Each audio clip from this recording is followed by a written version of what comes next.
Okay, so good morning. Today's daf is Nedarim daf Kaf Daled.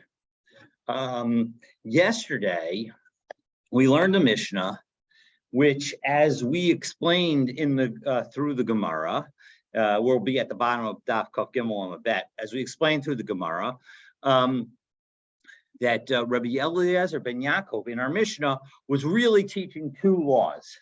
And the Mishnah made it combined as a single law. But again, we learned yesterday in the Gemara that actually we need to break this up, and it's actually two laws. The first law is that if one makes a neder as part of an effort to get someone to agree to be your guest, that is called a nidre zruzin, a neder to encourage somebody to do something, which is not a valid neder, and thus can be violated without any annulment.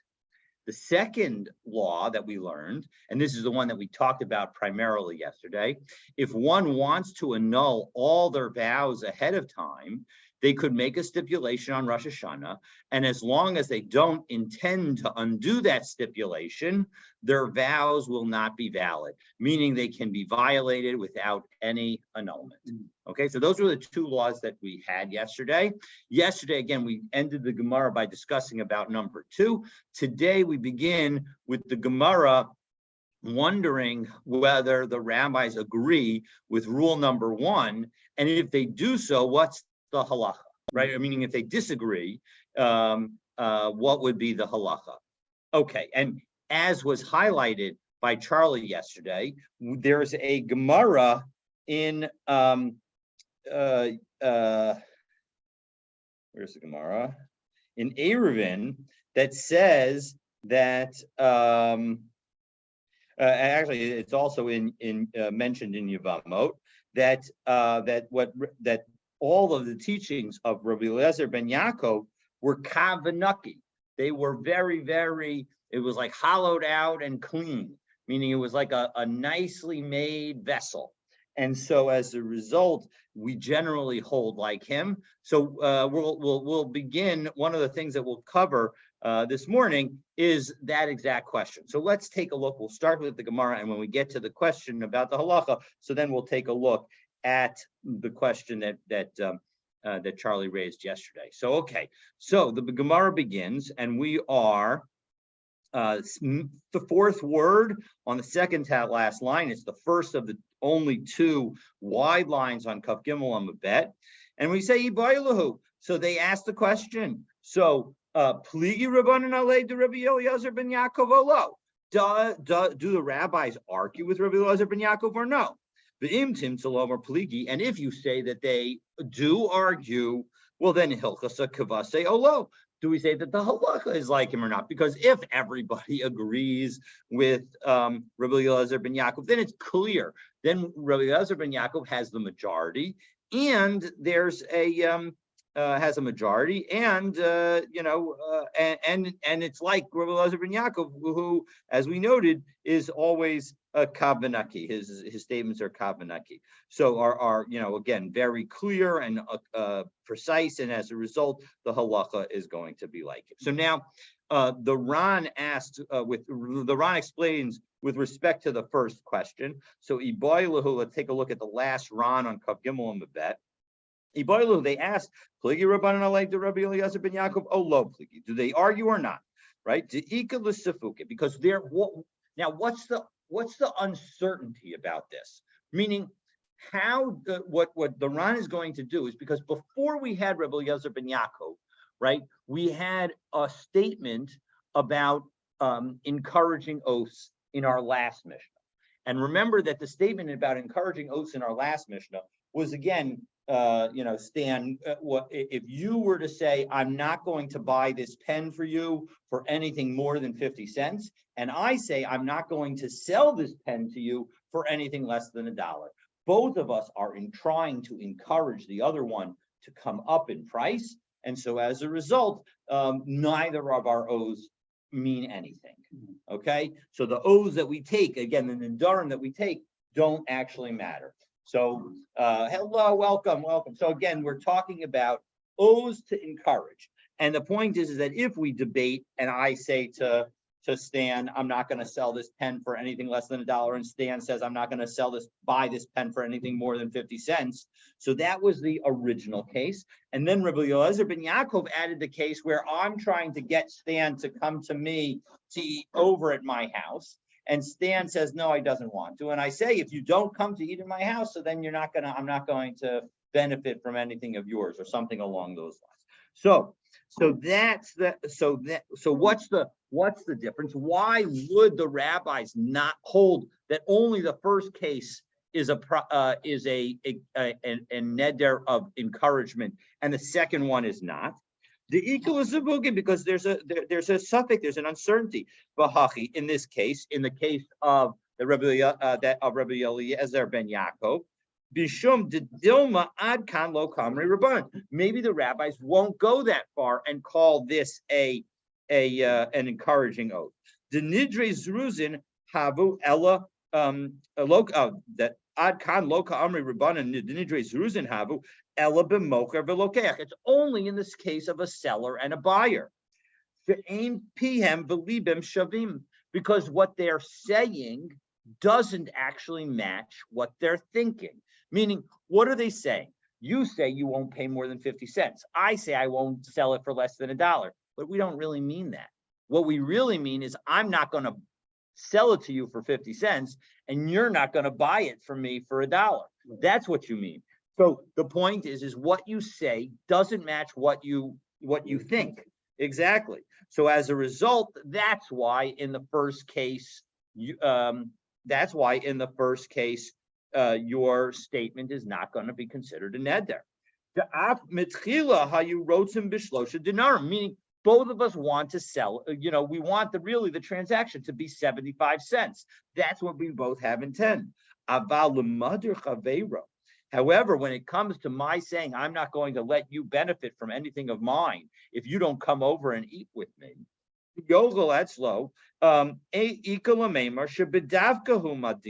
it's specific. I'm telling you, you either come over now or no, never again. I'm not going to invite you. This is the last time. So that's the story. So that's the difference. But in the end, Rabbi Eliezer ben Yaakov says both kinds of vows are really, you don't actually mean what you say. And as a result, they are not valid vows. But the question is do the rabbis agree? And that gets us to the second question. So the second question is, and if you say that they do argue hilchas kavase olo, do we say that the halacha is like Rabbi Eliezer ben Yaakov, that also with respect to inviting somebody over to eat, that will be considered an encouraging neder? And on that point, we can now raise again Charlie's question, right? Charlie asked, I don't understand. We have this statement that everything that Rabbi Eliezer ben Yaakov says is good, and therefore the halacha is always like him. So let's take a look. If we take a look in Tosfos, it's on the right-hand side of the page. There are actually 3 levels of lines. We're looking at the very, very last line, the widest lines, and it says Pligi Rabbanan Alei de Rabbi Eliezer ben Yaakov, ve'imdim zalom pligi halacha kamoso. Right, so that's the afal, and so now what does the Tosfos ask? But afal gafta b'mishnas Rabbi Eliezer ben Yaakov kav v'naki, that even though we say that in our Mishnayos Rabbi Eliezer ben Yaakov is very very clear. Again, kavanaki means that it's he's hollowed it out and it's clean, meaning that it's a very what he's created is something that's beautiful. Zimnin b'paskin of the lo kavase. What that statement is not about whom the halacha is like, but rather it's a statement about the clarity of his logic. And it just doesn't always happen that you're always going to say that the halacha is like the person who has the clearest language, clearest logic. V'lakach mi bailei ipaskinen b'hach kula kavase olo. And so as a result, it's not a statement about halacha, it's a statement about his logic generally, and therefore we can still ask the question whether the halacha is like him. As not really any surprise, the halacha will be like him, that we will see at the end of in the middle of today. So inami, or alternatively, Tosfos offers another explanation. Mishum delo, and now we turn Tosfos to Kaf Dalet Amud Aleph. Delo dami nidre ziruzin dahacha lenidre dezeruvin da arba nedarim delael. Maybe the point is that what we're saying is that because Rabbi Eliezer ben Yaakov is effectively creating a new category of encouraging oaths, encouraging nedarim, maybe the halacha doesn't have to be like him. Lekach lo ibai mikamaisa deharotza lahadir lechaveiro zeruzin v'havi mibayle ahu deharotza shelo yiskaimu. Right? It's not the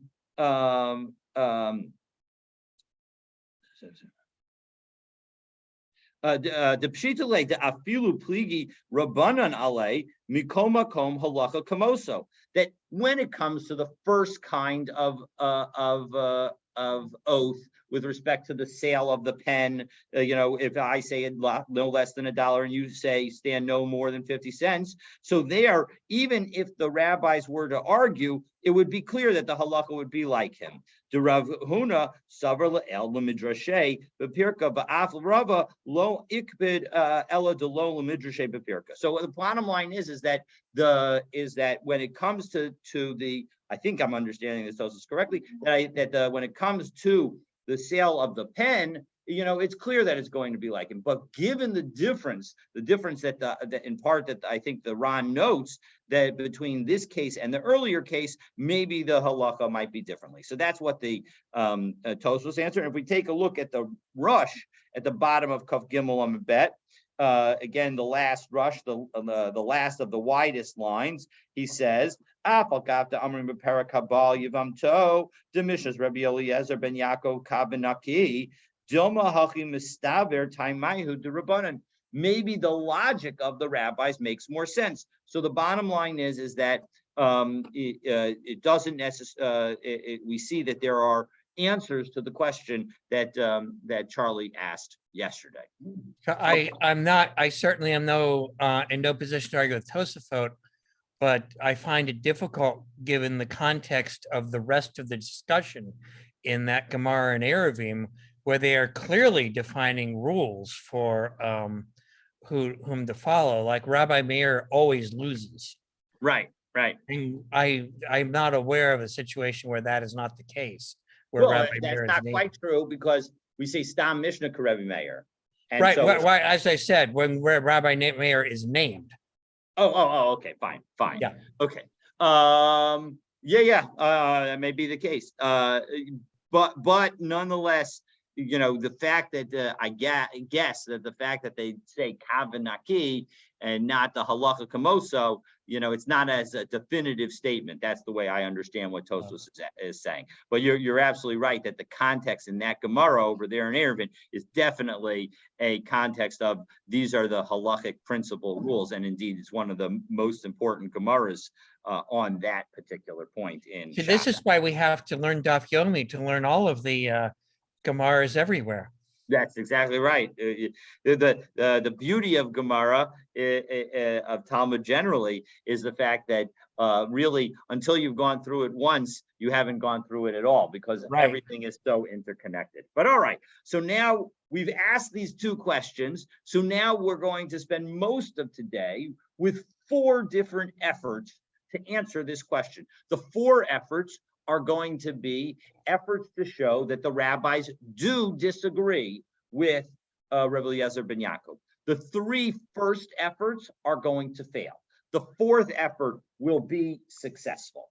And so now that we've told you where we're going, let's go there. So Tashma, the first proof.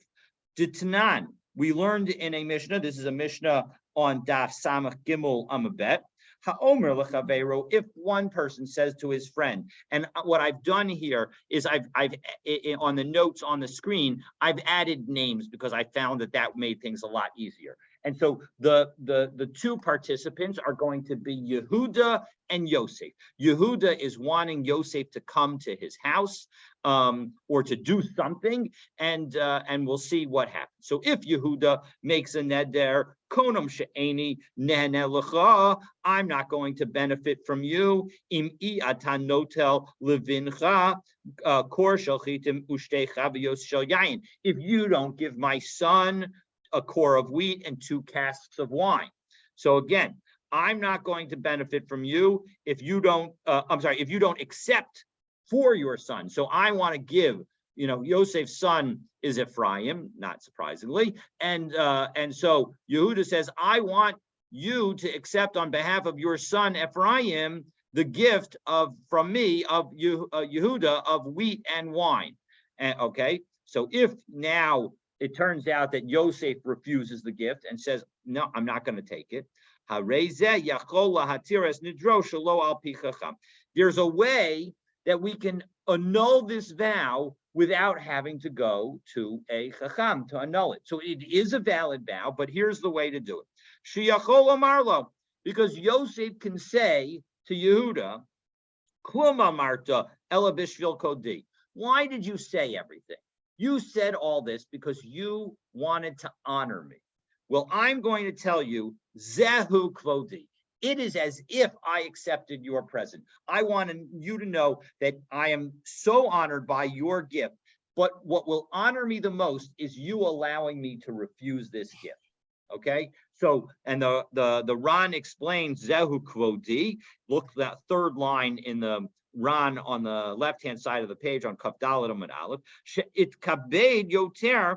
It will honor me more when that people will see she'ata rotzel litain, that you want to give, v'ani eini rotzel kabel, that I don't want to accept. That's going to be the thing that gives me the greatest honor. And so as a result, since that's your purpose, and I am enabling you to fulfill your purpose by saying to you that my rejection is actually the best thing you could do for me. So then as a result, it's as if you fulfilled the vow. And so as a result, there is no obligation. There's no need to annul the vow because the condition was no longer met. Okay, so that's explanation number one. Now, what does that all imply? The point is that this seems to be a nidre zruzin, right? Seems to be that Yehuda is trying to encourage Yosef to accept the gift.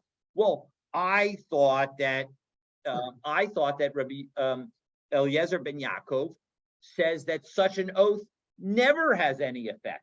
So why do you need the recipient to make this statement if, according to Rabbi Eliezer ben Yaakov, it never has any effect? Must be that this is not Rabbi Eliezer ben Yaakov. So Taima de Amar Zehu Kvodi. The reason that the neder gets nullified is because the recipient Yosef says that this is my honor is by saying no. Halav hachi nederhu. If otherwise, it would be a valid neder. So money, who could it be? Rabbi Eliezer ben Yaakov nidre zeruzin havi. It should be a neder of encouragement, and so as a result, that should not be a valid neder at all. So it must be that the rabbis argue on him, and therefore we've proven that the rabbis argue. No, that in fact we don't have to say that. La'olam Rabbi Eliezer ben Yaakov. We could say it is Rabbi Eliezer ben Yaakov. Umoda Rabbi Eliezer ben Yaakov b'haidin nidra havi. That in this case it is a valid neder. Amar lei lo kalba ana. I'm not a dog. I'm not somebody who only accepts. I want to be able to give kindness. I don't want to be the one to receive kindness. Now, of course, I think that they're thinking about a wild dog situation. They're not thinking about our dogs. I think that most people would say that our dogs give a lot, and many dog owners would say that they give way more than they get. So, but in any event, I think that that's what they're talking about. The mishanina minach v'lo mishanis minai. That I don't want to be in a relationship. I don't want to be in a relationship with you where I benefit from you and you don't benefit from me. That's just not the kind of relationship that I want to have. And so as a result, what Rabbi Eliezer ben Yaakov is teaching us here is that motivation is actually sensible. and somebody might actually intend to undermine and to effectively end that relationship as a result of feeling that they aren't being an equal participant in the relationship. Okay, so that's point number one. And now we're going to have the exact opposite case from the end of that Mishnah that began on that was on Samach Dalet Amabet. So Tashma, here's the next proof. Ha'omer lechabeiro konam sha'atanenes li. Right. I say that if you are that you're not going to be allowed to benefit from me, im I atanotem livni kor shel chitin ushte chavios shel yayin, if you don't give my son a core of wheat and 2 casks of wine. So again, now Yehuda is trying to get for his son Peretz, trying to get the wheat and the wine. So Rabbi Meir says ad sheyitin. Not Rabbi Meir says, period, that is a good vow. It's a good vow, and the guy actually has to give it. But the Chachamim say,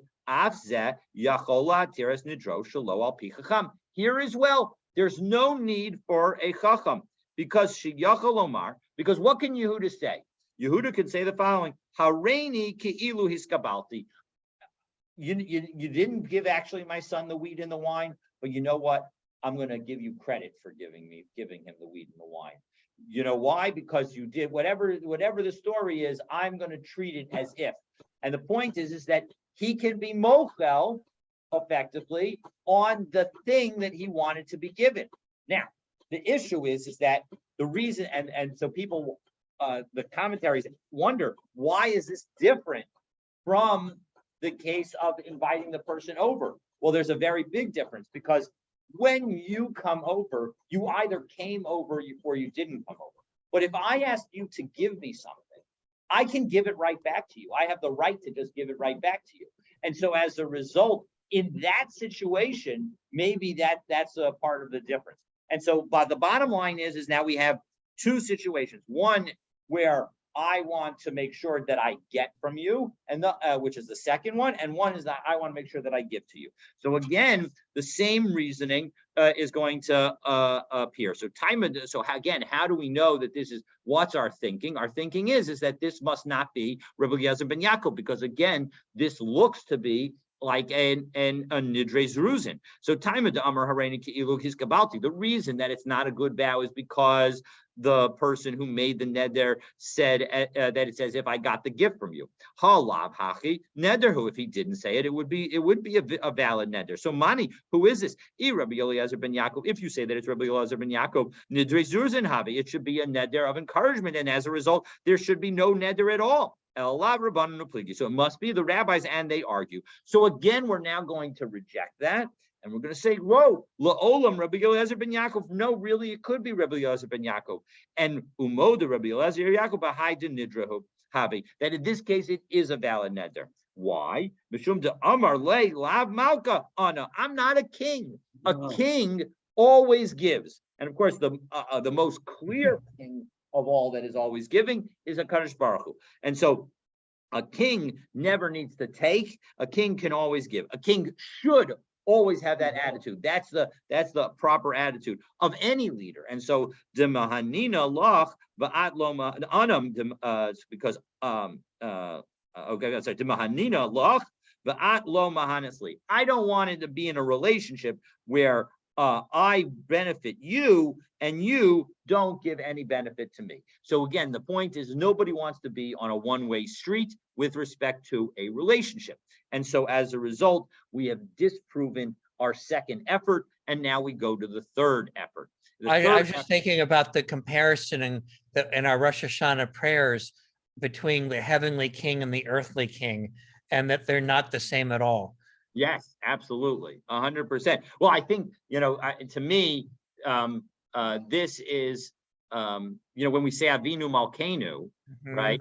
So that all of that it can be thought of in this light, right? That we don't have it.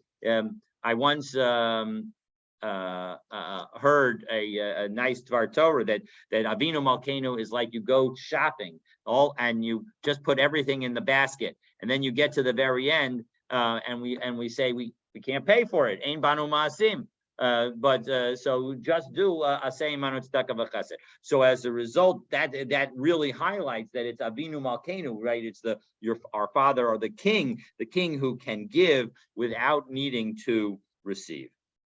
So Amrle, so now Amrle Mar Kashisha Braid the Rav Chistel Rav Ashi. So Mar Kashisha offers a third effort. So Tashma Nidre Onasin. We have a Mishnah. This is a Mishnah on Daf Kaf Zayin Amud Aleph. So we'll learn it on Monday, I believe. Hidiru Chaveru Sheyochel Etzlo. What happens if we make a neder? Nidre Otzin. So you have a neder where it's something that somebody couldn't control what happened. So what's the example? Hidiru Chaveru Sheyochel Etzlo. I make a neder that you're going to eat with me. Okay, and if you don't eat with me, something bad's going to happen. We'll see what that bad is going to be. But the chala o chala bano, and then chalahu o chala bano, and then the guest got sick, and Baruch Hashem, because he doesn't want to get the host sick, he doesn't come.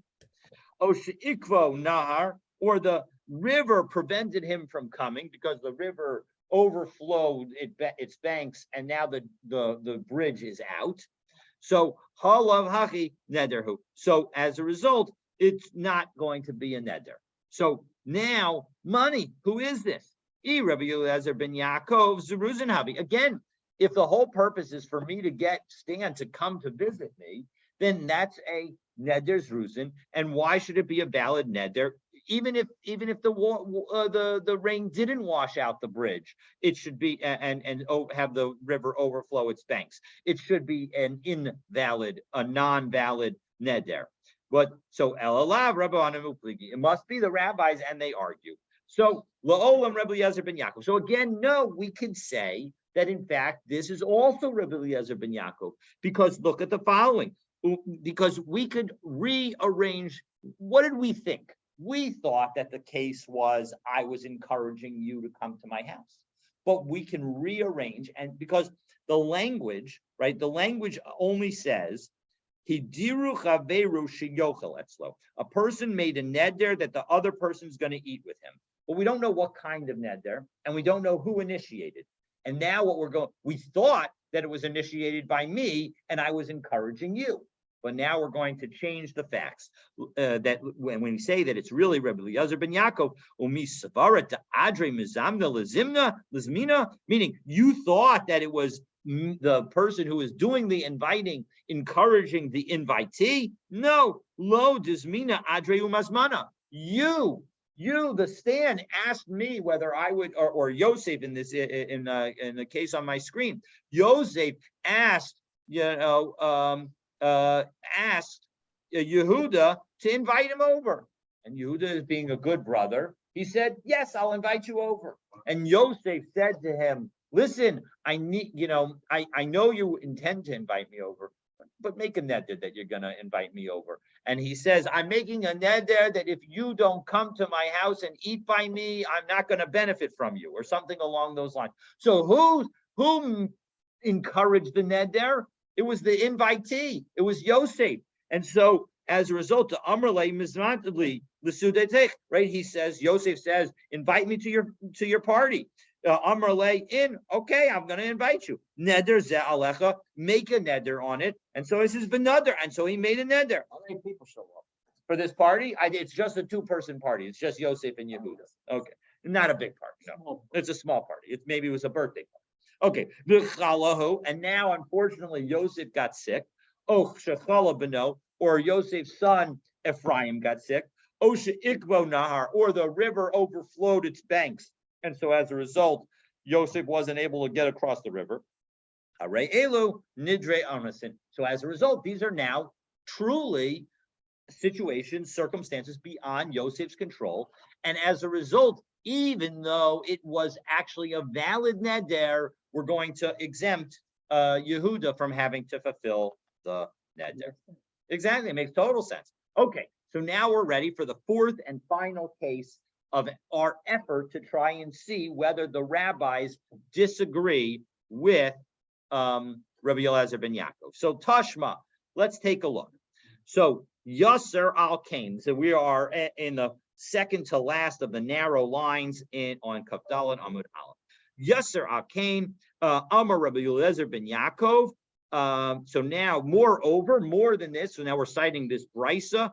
Ha'omer lechaberu, if I say to my friend, Konam sha'ani nehene lecha im i'atam misareach etzli, I'm not going to benefit from you if you don't become my guest. V'tochal imi paschama v'sishta imi kos chamin. If you don't eat with me some bread, some hot bread, or a hot cup of something to drink, v'hala the hikbid connecto, and the other person refuses to eat with him or to drink with him, af elu nidre zerusin. These two are nidre zerusin. The lo hodu lo chachamim, and the chachamim disagree. All right. So my lo hodu lo chachamim. What does it mean that the chachamim don't agree? Lav, as we turn to Kavdal and Abet, da'afilu kamaisa. Now, isn't it also in connection? Remember, Rabbi Eliezer ben Yaakov began his statement in this brisa with Yeser al Kain, meaning not only am I talking about the case that I mentioned in the Mishnah, which is where I just simply invite you, but even if all I'm inviting you is for just a hot piece of bread or a hot drink, and that's it, not a full meal, just that, even in that case, that's the point. So, and so what is when we say that the Chachamim disagree, the lo hodu lo chachamim, it doesn't, it's not clear. Maybe it's even in the case of our Mishnah. And so ushma mina pligi rabbanan alei. And so let's say that in fact the rabbis argue even on the first case. Shma mina. And so the first read in our Gemara, the read that our Gemara has, seems to say that in fact it is a valid proof that we have in fact proven that the rabbis disagree with Rabbi Eliezer ben Yaakov. Now, that is not a perfect proof. And now let's take a look at the Ran at the bottom of Kaf Daled Amud Bet as he gives us first the explanation of what's going on here and to help us understand these cases, and then offers an amendment to the Gemara with a different girsa, and that it in fact shows that that maybe that what we thought the Gemara was saying is not what the Gemara actually was supposed to say. So let's take a look. So Yeser al Kain, Rabbi Eliezer ben Yaakov. So this is 1, 2, 3, 4, 5, 6, 8 lines up in the widest lines from the very bottom of the Ran. So hi da Amar Yeser al Kain. So the fact that Rabbi Eliezer ben Yaakov said that it was moreover, that he was adding something to something that exists. Mishum dehacha, because in these cases, afal gaf the shayach lamemer lav lav kalba ana, because one could say in this situation, one could have said, I don't want to be a dog, right? Remember, we said earlier that potentially in one of our answers is that Rabbi Eliezer ben Yaakov could be consistent with the Mishnah that says that if only I benefit from you, and you refuse to even have a piece of hot bread with me and a hot cup of hot water, well then I can say I don't want to have any relationship with you any longer, and it makes sense because I don't want to be a dog. Sha'arehu oser hanas hamizuman. He, in that situation, he is prohibiting benefit from the invitee alatzmo, on himself, because what am I saying? I'm saying if you don't come to me, I don't want to benefit from you. That is a situation where maybe that's really what he's trying to say. Unlike if I say to you, if you don't come to my house tonight, you can never come to my house, right? So that is where he's saying it's a only encouragement. But here, if I say I don't want to benefit from you, maybe it's because I don't want to be in a one-way relationship. So imlo yir, right? So I'll imlo yirtzu, right? So I prohibit my my benefiting from you if you don't want to come. If you don't want to take this benefit from me. That even with a neder, that we specifically need to teach that in this particular case, that's why we have to have yeser al kain. That even in this case of a hot cup of tea or a hot piece of bread, that even in that situation, if my threat to you is that I will not benefit from you if you don't take this from me, we need to hear Rabbi Eliezer ben Yaakov say that that's considered also a neder of encouragement, because otherwise, based on the earlier Mishnah that we saw, maybe I would say that it is a valid neder because he's worried about being in a one-way relationship. All right. Well, if he perishes that, now according to this understanding, chazinan hashta chinan la'el. Now, what's the problem with this is earlier we said that Rabbi Eliezer ben Yaakov, as part of our responding to the effort to prove that this other Mishnah was like the rabbis and not like Rabbi Eliezer ben Yaakov, the Mishnah where I say to you that, if you don't accept it on behalf of your son, the gift that I have of wheat and wine, that if you don't accept that, then I don't want to accept anything from you.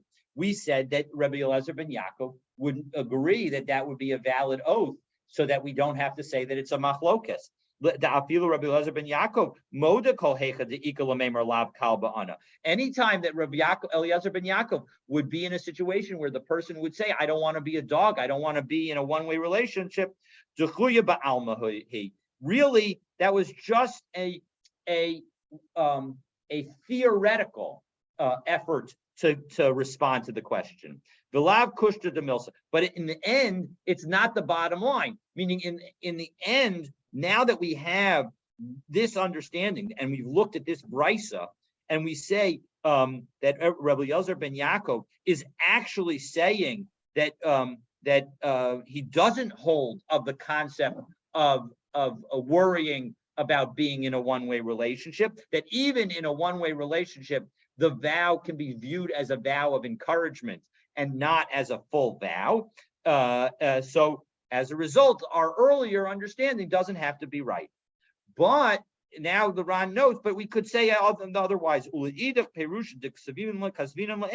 according to the other understanding that I wrote about earlier, the time of the lav kalba ana mishum de ginan ben matana meruba lematana muetes. However, earlier in the Ran, which we didn't learn inside, the Ran says that we can actually differentiate between big gifts and small gifts. That in the situation with a big gift, right? So hi yeter al kain de amrinan hacha lav mishum delo chayshin l'taimo de lav kalba ana.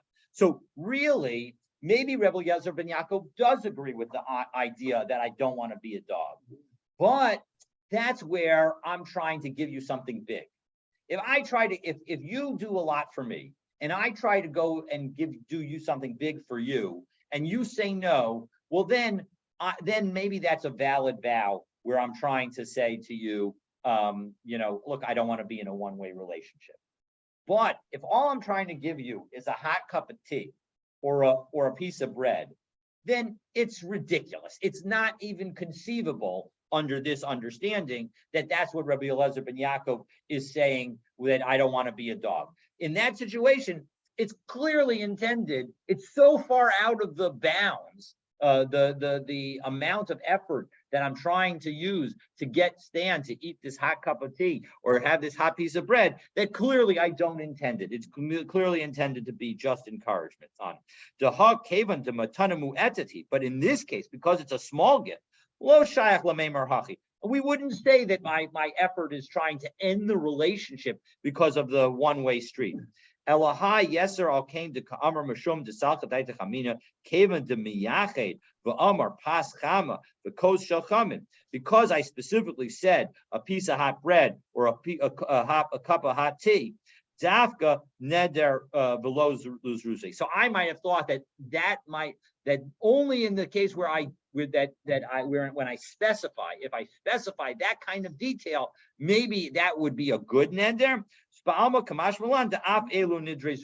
Because this is just a small gift, that would also be considered a nidre zeruzin. And according to this understanding, it makes a lot of sense what we said earlier. That it's only when you have a big gift that we would say lav kalba ana, that I don't want to be a dog. I feel Rabbi Elazar ben Yaakov moda, and so as a result, Rabbi Elazar ben Yaakov could explain. So the bottom line is of this, Ron, is that we've seen two different ways to understand. Earlier, we raised the question from the Mishnah on Daf Samach Gimel that maybe that Mishnah is inconsistent with Rabbi Elazar ben Yaakov, and we said no, it could be consistent. And now we understand two different ways of understanding that answer. One is that it's just an answer at that moment, but in fact, Rabbi Elazar ben Yaakov at the end of the day does not believe in the one-way street concern. Alternatively, he does believe in the one-way street concern, and there's a difference between big gifts and little gifts. So those are the two different ways that we can understand the Gemara according to the Ran. And now the Ran adds in the last line on Kavdal and Amud Aleph, he adds V'dachinan lo bebraisa, and we answer that. What did we originally thought? We originally thought that maybe Rabbi Elazar ben Yaakov and the rabbis argue even in the Kamaisa case, even in the first case, even in the case of our Mishnah. And so now what we can answer is not what we said in the Gemara. We said in the Gemara, Shema Mina. We said in the Gemara that in fact, maybe the rabbis disagree, but now the Ran is offering to us an alternative language for the Gemara. And that alternative language for the Gemara says, no, it's not actually an argument between the rabbis and and Rabbi Elazar ben Yaakov. The argument, Rabbi Elazar ben Yaakov and the rabbis only argue in this last case, in the case of the hot bread and hot drink. Only in that case do they argue. But with respect to generally inviting somebody over and trying to use a neder to encourage them to come, there the rabbis would agree. All right, but in any event, and so let's take a look at that inside. V'dachinan lo bebraisa, kolomar bebasraisa hu depligi rabbanan. Abel b'kamaisa lo, meaning that the rabbis argue only in the last case, in the case of the hot bread and hot tea, but not in the original case. All right, and then he notes the ikaniske de garse v'shmamina pligi rabbanan ale shmamina. And there's another gersina, there's another girsa, which is the one that we actually have in our Gemara that says that the rabbis in fact do argue. So in any event, the bottom line is we now need to ask the question which the Gemara asks itself: Ma havayala? What's the bottom line? So we have Tashma. Rav Huna halacha Rabbi Elazar ben Yaakov, v'chein Amar Rav Ada bar Ahava halacha Rabbi Elazar ben Yaakov. So as we noted at the end of the day yesterday, when I asked the question and Charlie said, "Hey, but the halacha is always like Rabbi Elazar ben Yaakov." Yeah, in fact, the halacha is like Rabbi Elazar ben Yaakov. And so what we've seen is that the halacha is that if I am trying to encourage you to do something and I use a neder in order to get it done, that neder is not a valid neder. The question then is how do we paskin in the situation of the hot bread and hot tea, and the question of whether or not Rabbi Eliezer ben Yaakov agrees with the one-way street concept, meaning would Rabbi Eliezer ben Yaakov still say that if the person was worried about being in a one-way relationship? And that isn't completely clear. All right, now let's take a look at the next Mishnah, and we'll do the beginning of the Gemara, and then we will be done. So the next Mishnah discusses Nedarim of exaggeration. So which is a nice fitting thing because we just were talking about how, especially according to the Ran's understanding, that when I ask for the hot, when I try to invite Stan for hot bread and hot tea, that if I say that I'm not going to benefit from him at all if he doesn't accept my gift, it's an exaggeration. It's like ridiculous. Of course, I don't really mean it. So here too, let's think about what are things where I'm exaggerating. So Nidre Havai, there are two kinds of exaggeration. What are the Nidre Havai? What are the Nedarim of exaggeration? Amar konam im lo re'iti b'derech hazeh ka'olei Mitzrayim. if I tell you I didn't see on the Henry Hudson Parkway, I must have seen, the number of people that left Egypt, that's 600,000 men and all the women and all the children. I must have seen that kind of people. That's how much traffic there was on the Henry Hudson Parkway. If I were to say that, that is a neder of exaggeration and is not a valid neder. Or if I say, Imlo ra'iti nachash gekoras beis habad, or if I say, did you see that snake? I saw this snake today. It was so, now the question is what was it? But it was so much like a beam of an olive press, you can't believe. Now, ordinarily, I would have thought that this was a comment about the size of it. But it turns out that it's more a comment about the nicks in the snake. And it's a factually impossible, or you can imagine that maybe it was like the rigidity of the snake, but here it suggests that it's ridges. The Gemara will use a word taruf, which has a number of different definitions. It could mean spotted, it could mean nicked, it could mean ridged. The bottom line is that the point is that whatever shape this snake has, it does not in fact actually match the olive press. And so the Ran describes two different understands two possibilities of exaggeration. The first exaggeration is a colloquial exaggeration, meaning people do say things like, oh my gosh, there were so many people. It was like the number of people that the Jewish people had leaving Egypt. Meaning, what do I mean by that? I actually just mean that there were lots of people. And so as a result, if I make a neder along those lines, and of course, if what I'm saying is true, that there were a lot of people, my condition is actually true. Meaning, if I don't have to fulfill, if I say I'm not going to benefit from Stan, if there weren't 600,000, if there weren't the number of people that left Egypt driving on the Henry Hudson Parkway, all I really mean to say is not literal, is that it was a large number. And so if there were in fact a large number, I can still benefit from you because I haven't really made an oath at all, or my condition did not actually come true, isn't true. But on the other hand, there's a second kind of exaggeration. There's an exaggeration where you're using a simile, right? You're using something that says that, an item is like something else, but it's not in fact like that item, right? If I say, I'm trying to think about other similes that one might use to, it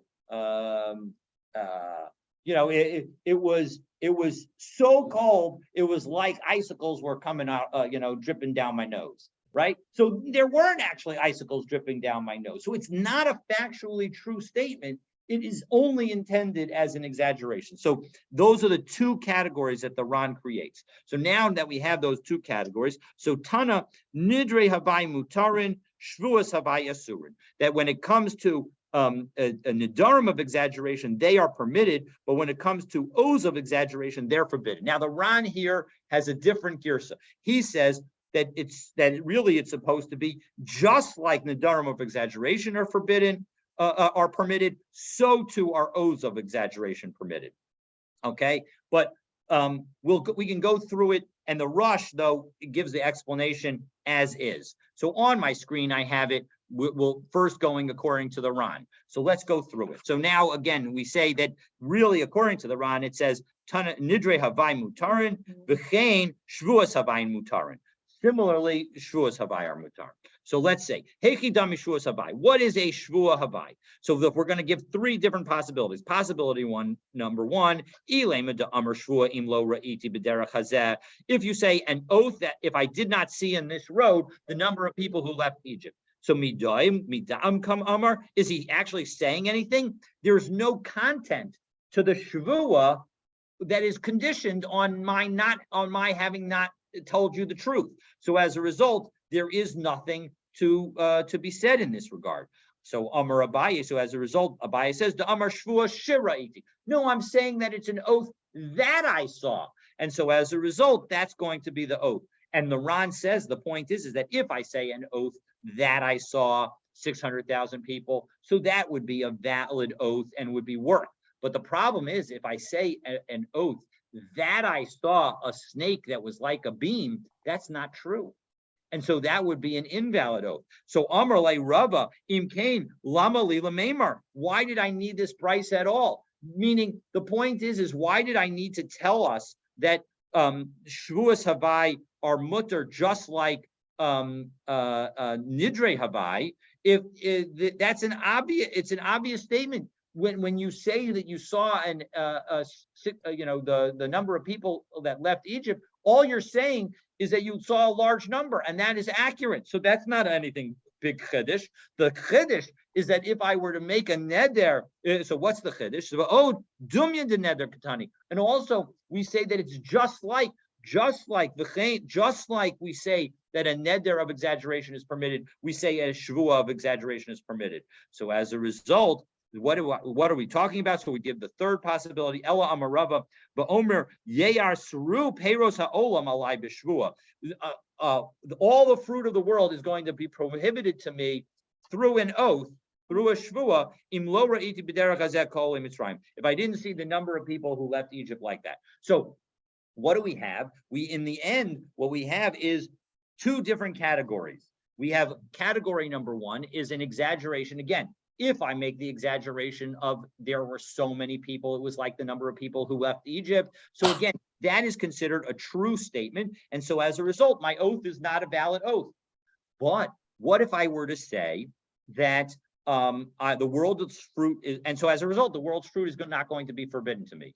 But what if I say, this is the Ron's explanation, what if I say the world's fruit is forbidden to me if I didn't see a snake that was like a beam of an olive press? Well, there, the problem is that is actually not a true statement. So now we have two different possibilities. Either we can understand that my oath is actually, that my condition is met, and as a result, all the world's fruit is forbidden to me. Or we could recognize that I don't really intend to make an oath that all the world's fruit is forbidden to me. It's obvious that what my statement is false. It's clear that I'm trying to make an exaggeration. And so as a result, the result is that, of course, I'm not going to be forbidden from all the world's fruit. Because if I wanted to really forbid all the world's fruit to me, I would just make an oath that all the world's fruit is forbidden to me. So but the problem is that now, because my oath is a false oath, because on some level I've made an oath that has zero meaning to it, because I did not in fact see a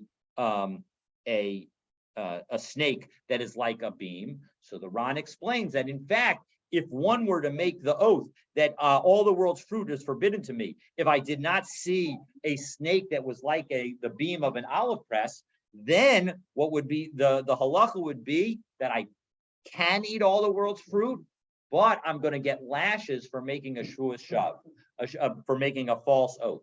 So that is all the Gemara according to the Ran.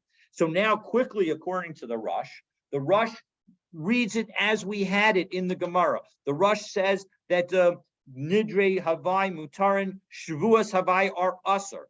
And so what is so if we go through the three different steps. So again, it doesn't make any sense to say an oath if I did not see on the road the number of people who left Egypt, because again, that oath isn't an oath of anything. You're not actually making any kind of commitment. All right, so that we understand the way we did. But now Abaye says, what if I say an oath that I saw X, Y, and Z? So in that situation, the Rava would be would ask, I don't understand, what's the point? So according to the Rush, the first question asks, since Shvuot are more strict than Nedarim, and since this oath is by definition not true, so then it's obvious that this is prohibited. Meaning the Rush doesn't create the two categories of exaggeration that the Ran did. The Rush basically says all exaggerations are by definition false. And so as a result, because Shvuos are more strict than Nedarim, as we've seen elsewhere, as we saw previously in this Masechet, because they're more strict. If what you literally say isn't true, then it's a false oath, and so as a result, you're going to get punished. Well, then of course, that's going to be true. And the second question asks, again, the point is the comparison of Nedarim and Shvus suggests that in both cases, we're talking about an effort to prohibit something. So as a result, Rava offers his third possibility. So again, all the world's fruit should be forbidden to me if I have not seen on this road the number of people who left Egypt, or if I have not seen a snake that is like a beam. And in both cases, I have in fact not seen the number of people who left Egypt, and I have not seen a snake that is like a beam. And so as a result, the oath that all the world's fruit are forbidden to me is in fact going to be a valid oath. Now, tomorrow, we're going to see something really interesting. We're going to see what happens. All of this assumes that you and I are understanding the oath that the person is making. What happens if actually they named an anthill, and the anthill, they call that anthill the those who went out of Egypt? Okay, so now when I say I saw the number of those who went out of Egypt, I'm talking about I saw the number of ants who left the anthill. Well, that was a valid oath. So how do I know that that's not what the person meant? For that, you're going to have to stay tuned tomorrow, and we'll, God willing, learn tomorrow's daf 45 minutes after Havdalah on Zoom. And I wish everyone a Shabbat Shalom. Thank you. Before you go, I Wait. have seen a snake that is larger than an olive press. Yes, And well, that is why we will see in the Gemara, I think, over this weekend, that they don't interpret it as the size. They interpret it as some aspect of the shape or the spotting or some aspect of it. Again, that they're going to use the word taruf, but it's not clear what that word literally means. Here they translated in the Steinzal in the art scroll, they translated as ridged, meaning it's got nicks in it or grooves in it. But in Jastro, it understands it as spotted. Of course, I've seen spotted snakes, but maybe those kinds of snakes don't exist in Israel and Bavel, but I don't know. But in any event, that they're going to focus on other aspects of the snake, not its size.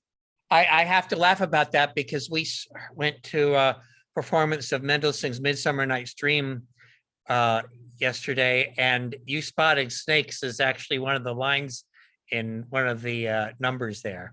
That's so funny. Yeah, and the other thing is there have been crowds. It's not very common, but there have been a few times where there've been crowds of more than 600,000 people. Yes, but I think the commentaries note that it would be very difficult to see all of those people all at the same time. Nowadays, it's easy because of helicopters and airplanes. That's true. In those days, it would have been very difficult. In those days, it would have been impossible. That's right. All right. Have a great day. Have a great Shabbos. Look forward to Good Shabbos. learning next week. Be well.